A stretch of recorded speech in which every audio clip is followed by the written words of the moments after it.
설교 시작 전 기도하고 묵주 들어보기는 처음인 것 같습니다. 자, 우리 함께 오늘 읽은 하나님의 말씀을 생각해 보시면서 오늘도 우리에게 들려주신 하나님의 음성이 무엇일까 깊이 있게 생각해 보았으면 좋겠습니다. 사도 바울, 그러면 역사상 가장 위대한 사도라고 우리가 이야기를 합니다. 물론 예수님을 따라다녔던 12명의 사도들도 있었지만 그 외에 사도 바울은 예수님을 만나고 또 예수님으로 인하여 아주 특별한 존재로 인정받았고 우리가 읽고 있는 신약 성경 중에 절반 가까이를 기록한 아주 위대한 인물이기도 합니다. 그는 참으로 지혜가 많았고 또 놀라운 하나님에 대한 체험도 많이 했었던 사람입니다. 특별히 오늘 읽었던 고린도후서 12장 말씀을 보면 그가 기도 중에 입신의 경험을 한 것 또한 기록합니다. 하나님이 계신 그 3층 천까지 그가 다녀왔다는 거죠. 아주 놀라운 경험들을, 영적인 경험들을 했던 것을 사도 바울은 우리에게 들려줍니다. 어찌 보면 말 그대로 영적으로나 지적으로나 감히 범접하기 어려웠던 사람, 그런 사람이 바로 사도 바울입니다. 남들이 보면 참 부러워할 만한 사람이죠. 그런데 그랬던 사도 바울에게도 뭔가 연약한 점이 있었던 것 같습니다. 오늘 본문 12장 7절 말씀을 보면 사도 바울이 가졌던 그 연약함을 육체의 가시 혹은 사단의 사자라고 표현하고 있습니다. 그것이 무엇이었는지 정확하게 성경은 우리에게 설명하고 있지는 않습니다. 그런데 많은 학자들의 추측에 따르면 아마도 사도 바울은 그때 당시에 의술로는 고칠 수 없는 아주 치명적인 질병을 갖고 있었을 것이다 라고 추측을 합니다. 그래서 사도 바울은 자신의 병을 고치기 위해 하나님 앞에 엎드려 기도합니다. 어찌 보면 참 아이러니하지 않습니까?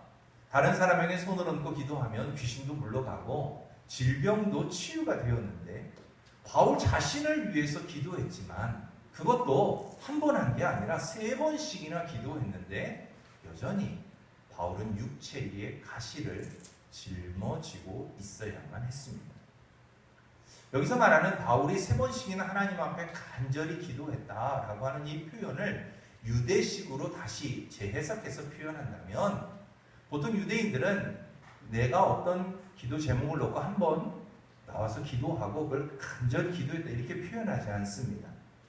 적어도 내가 하나님 앞에 기도하는 그 기도가 이루어질 때까지 온갖 방법을 다 동원합니다. 때로는 골방에 들어가서 하나님 앞에 엎드려 간절히 기도하기를 며칠 몇 날을 합니다. 때로는 금식하며 40일까지도 하나의 기도 제목을 붙들고 기도합니다. 그것이 바로 간절한 기도입니다. 그것으로 인해서 추측해보면 아마도 사도 바울은 자신의 질병을 고치기 위해서 적어도 우리가 이해하는 한도 내에서 생각한다면 40일을 한 3번쯤은 금식하지 않았을까라고 추측해 볼 수 있습니다. 그만큼 사도 바울에게는 자신의 육체의 가시를 제거하는 것이 굉장한 소망이었다는 것을 우리에게 또한 보여주기도 합니다.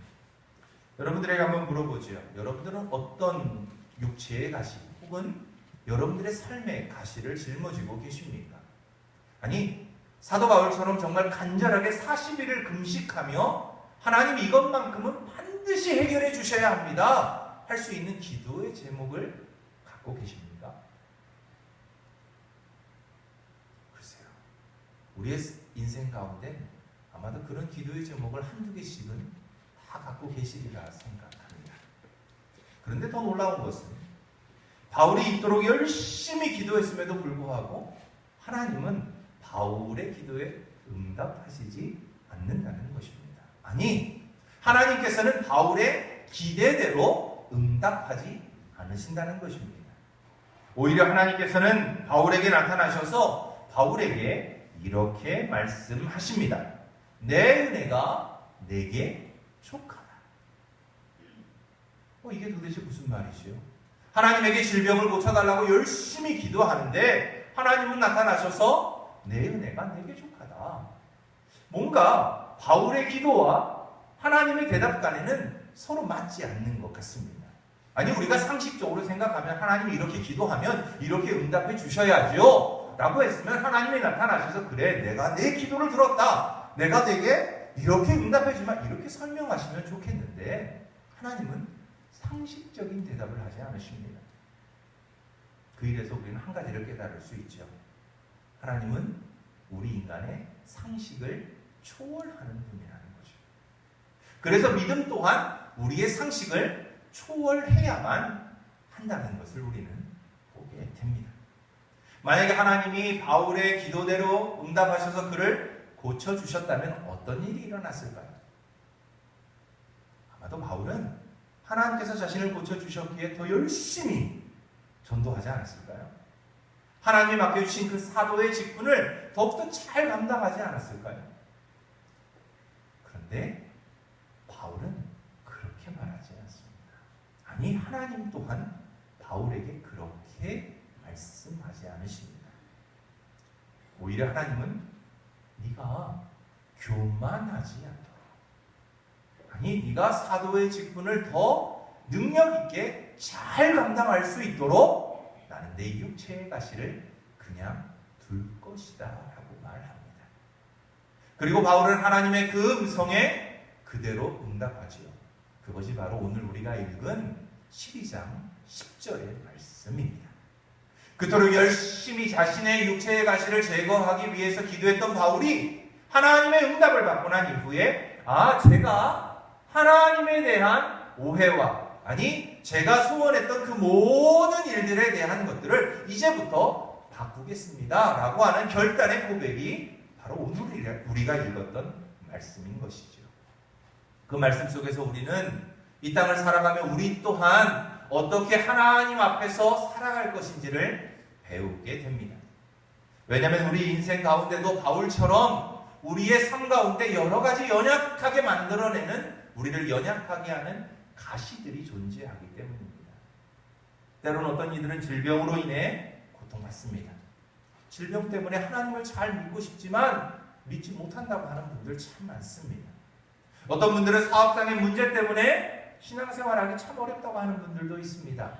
사업이 너무 잘 돼도 어렵고 사업이 너무 안 돼도 어렵다고 이야기합니다. 또 어떤 이들은 가정의 문제가 가시가 되어서 하나님을 잘 못 믿겠다고 하는 사람들도 있습니다. 혹은 다른 사람과의 관계 때문에, 혹은 자기가 처한 여러 가지 환경 때문에 하나님을 믿기 참 어렵다라고 말하는 사람들이 참 많습니다. 그런데 과연 그럴까요? 바울은 우리에게 그런 가시들은 오히려 하나님의 은혜의 방편입니다 라고 설명을 해줍니다. 다시 말한다면 우리가 하나님의 은혜로 우리의 삶에 다가오는 여러 가지 연약하게 만드는 가시들을 바라보면 우리는 믿음으로 살아가며 얼마든지 그것들을 유익하게 이용할 수 있습니다 라고 설명해주고 있습니다. 그리고 바울은 자신이 말한 그대로 살아냅니다. 그래서 그 누구보다도 위대한 사도가 됩니다. 비록 육체의 가시는 지녔지만 그는 그의 생명이 다하는 마지막 순간까지 그 예수의 복음을 증거하는 사도로서 부끄럽지 않게 살아갑니다. 그리고 그의 삶은 곧 우리에게도, 우리가 어떻게 믿음을 지켜가며 이 땅을 충분히 승리하며 살아갈 수 있는지를 가르쳐 줍니다. 그렇다면 바울의 삶을 통해서 우리가 배워야 할 것은 도대체 무엇일까요? 먼저 첫 번째로는 인간은 살면서 약해지고 또 우리도 모르는 사이에 우리를 엄습해오는 여러 가지 두려움 때문에 약해질 수 있다는 것을 인정해야 한다는 것입니다. 우리의 삶을 보면 사실 강한 때보다 약할 때가 훨씬 더 많습니다.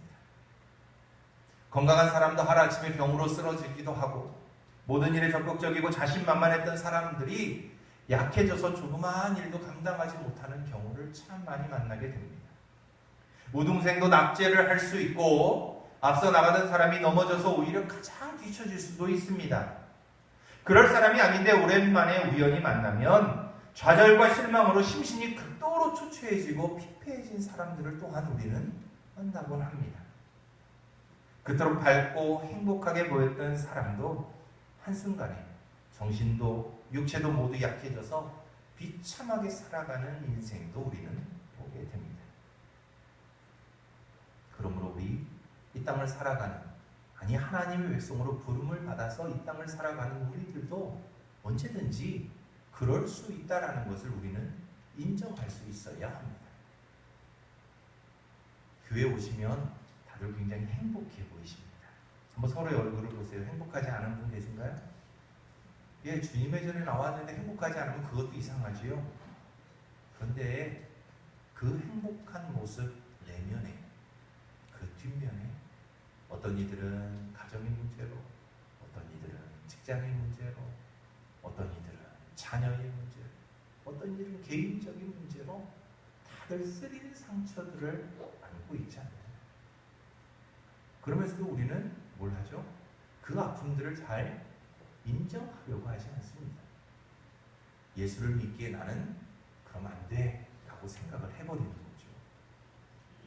그런데 바울은 자기의 육체의 가시를 그대로 인정합니다. 자기에게 있는 질병 인정해버립니다. 대신 자기에게 있는 그 육체의 가시를 조금 더 긍정적인 방향으로 재해석합니다. 그래서 본문 7절을 보면 이렇게 기록하지요.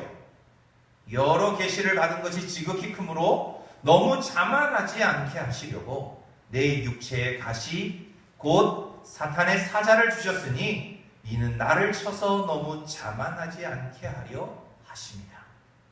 다시 말한다면 자기의 연약함은 이유가 있다는 것입니다. 즉 우리들도 우리의 내면에 있는 상처나 우리의 삶에서 갖게 되는 그 연약함에 하나님이 갖고 계신 의미와 뜻을 부여하면 그 연약함이 오히려 우리의 인생을 더욱더 능력 있게 만들어주는 새로운 원동력이 될 수도 있다는 것입니다. 오히려 연약하기에 우리는 뭘 하죠? 하나님을 찾습니다. 오히려 부족하기에 오히려 하나님을 바라봅니다. 목마른 사람이 우물을 파는 것처럼 내게 있는 아픔과 상처를 내 힘 스스로 치유할 수 없기에 그것을 치유하고 회복시키시는 하나님을 향해 우리의 시선을 고정할 수 있는 기회를 갖게 된다는 것입니다. 연약함에 하나님의 뜻과 의미가 부여되면 우리는 얼마든지 더 능력 있는 삶을 살아갈 수 있게 된다는 것을 바울은 우리에게 보여줍니다. 하나님은 우리의 연약함을 그냥 허락하지 않으셨습니다. 그 연약함을 통해 오히려 하나님의 능력을 드러내고 그 연약함을 통해 오히려 우리의 육체를 쳐서 하나님 앞에 더 복종할 수 있게 하시고 우리의 그 연약함을 통해 우리가 그릇된 길로 가지 않고 하나님이 원하시는 하나님의 길을 갈 수 있도록 우리에게 연약함을 허락하셨습니다. 이것을 믿는 것이 믿음입니다. 그 믿음을 가지면 우리가 삶에서 경험하게 되는 그 연약함, 그 어려움, 고통의 순간들이 새롭게 우리에게 재해석되어집니다. 내가 비록 지금은 고통스럽지만 이것은 하나님의 은혜구나. 하나님은 여전히 그럼에도 불구하고 나를 사랑하시는구나. 하나님은 끝까지 나를 포기하지 않고 나에게 관심을 두고 계시는구나. 사랑하는 성도 여러분, 바울은 육체의 가시로 인하여 고통스러웠지만 오히려 그 육체의 가시가 그를 더욱더 사도되게 했던 것처럼 여러분들의 삶에서 경험하게 되는 여러 가지 연약함과 여러 가지 삶의 아픔들이 오히려 여러분들을 더욱더 하나님의 거룩한 백성이 되게 하는 일에 쓰일 수 있게 되기를 바랍니다. 그것을 믿음으로 바라보며 실망하지 않고 바울처럼 하나님이 나를 사랑하시는구나. 나에게 이런 방식으로도 은혜를 주시는구나. 라고 믿으실 수 있기를 바랍니다. 두 번째로 연약하면 더욱 집중해서 기도하게 됩니다. 그렇죠? 우리가 위기의 상황을 만나면 제일 먼저 뭐 하죠? 기도하게 됩니다. 그런데 놀라운 거는요, 우리의 기도는 쉬지 않는 기도가 되어야 합니다. 그죠? 항상 기뻐하라, 쉬지 말고 기도하라. 늘 우리의 삶이 기도가 되어야 한다고 하나님의 말씀은 우리에게 들려주고 있음에도 불구하고 우리는 잘 쉬면서 기도합니다. 그죠? 여유 있게 기도합니다. 그죠? 예, 잘 나갈 때 바빠서 기도 못합니다. 그죠? 또 너무 힘들어도 이상하게 너무 힘들어서 기도 안 합니다. 그런데 주님의 말씀은 쉬지 말고 기도해야 한다고 말씀합니다. 많은 사람들이 기도에 대해서 착각합니다. 어려울 때 기도하면 하나님이 꼭 들어주시는 거야 하고 우리도 오해할 때가 참 많습니다. 그리고 어려서부터 교회가 우리 성도님들을 가르치고 훈련하고 신앙에 대해서 안내를 할 때에 자꾸 어려울 때 더 기도하십시오 라고만 이야기를 해왔어요. 그래서 기도가 어려움을 피하는 요령처럼 되었습니다. 마치 아이들이 슈퍼에 가서 엄마랑 가면 원하는 게 있으면 어떡하죠? 일단 웁니다. 그렇죠? 그것도 안 되면 어떡하죠? 그렇죠. 바닥에 막 뒹굽니다. 예, 될 때까지 하는 거예요. 이걸 우리가 바른 기도처럼 이해를 합니다. 그런데 그렇지 않다는 거예요. 기도는 하나님과 나와의 영적인 교제입니다. 기도는 나와 하나님과의 관계가 더욱 깊어지게 하는 방법입니다. 우리는 기도를 통해 하나님을 알게 되고, 기도를 통해 하나님을 이해하게 되고, 기도를 통해 하나님이 우리에게 원하시는 것이 무엇인지를 알게 됩니다. 우리가 하나님에게 요구하고 우리의 것을 이루기 위해 사는 것이 기도가 아니라 우리가 선하신 하나님을 더욱더 잘 알아가기 위해 사실 우리는 기도해야만 합니다. 그런데 우리의 기도의 방법이 잘못된 것 같습니다. 자꾸 어려울 때만 문제만 들고 와서 이 문제만 해결해 주십시오 하고 기도합니다. 그런데 다들 경험해 보셨을 거예요. 산 넘어 산이라고 문제는 하나가 해결되면 문제가 다 없어지나요? 아니요. 또 생겨납니다. 산 하나를 넘으면 또 산이 있고요. 강 하나를 건너면 또 가로막는 강이 있습니다. 그게 우리의 인생입니다. 그렇다면 매번 나 이거 좀 치워주세요. 이것만 갖고 기도하시렵니까? 아니요. 바울은 우리에게 그것을 말하고 있지 않습니다. 바울이 우리에게 들려주고자 하는 것은 하나님이 우리에게 허락하신 그 육체의 가시로 인하여 우리가 정말 해야 할 것이 무엇인가 라고 생각한다면 쉬지 않고 기도하는 것을 배우라는 것입니다. 그 육체의 가시를 해결하기 위한 기도도 해야 하겠지만 더 중요한 것은 그 육체의 가시를 허락하신 하나님의 뜻을 알기 위해 쉬지 말고 기도하는 것을 배워야 한다는 것입니다. 우리의 문제를 바라보며 그 문제만을 위하여 기도할 것이 아니라 그 문제 너머에서 우리를 위해 지금도 일하고 계신 하나님의 뜻이 무엇인지를 알기 위해 기도해야 한다고 우리에게 말씀하고 계십니다. 사랑하는 성도 여러분, 하나님의 백성으로 능력 있게 이 땅을 살아가길 원하십니까? 그렇다면 쉬지 말고 기도하는 법을 배우시기 바랍니다. 하나님이 나를 위해서 매일매일 갖고 계신 뜻이 무엇인지, 나의 걸음걸음마다 하나님이 어떤 의미를 부여하고 계시고 우리에게 기대하는 것이 무엇인지를 알기 위해 기도할 수 있기를 바랍니다. 꼭 교회에 나와야만 기도할 수 있다고 생각하시는 분들도 있습니다. 그런데 그렇지 않습니다. 우리가 믿는 대로, 우리가 고백하는 대로 하나님은 어느 곳에나 계십니다.